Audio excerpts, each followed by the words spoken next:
2025 విద్యా సంవత్సరంలో చేరబోయే విద్యార్థులకి వాళ్ళ తల్లిదండ్రులకి ఈ యూనివర్సిటీ తరఫున అందరికీ నమస్కారం చెప్తున్నామండి.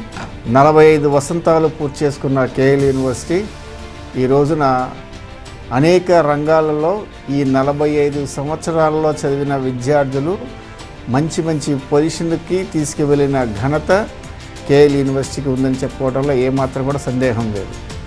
అటువంటి అతిపెద్ద university central government every year ఇచ్చే ఎన్ఆర్ఎఫ్ ర్యాంకింగ్లో 22వ స్థానం. అంటే 2 తెలుగు రాష్ట్రాల్లో ప్రైవేట్ సెక్టార్లో మనమే top number 1 university.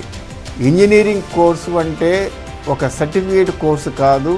Engineering course అంటే ఒక స్టూడెంట్కి 4 ఏళ్ల పాటు ఒక చోట ఉద్యోగం చేయటం అని తీసుకొచ్చిన విద్యా సంస్థ కేఎల్ యూనివర్సిటీ.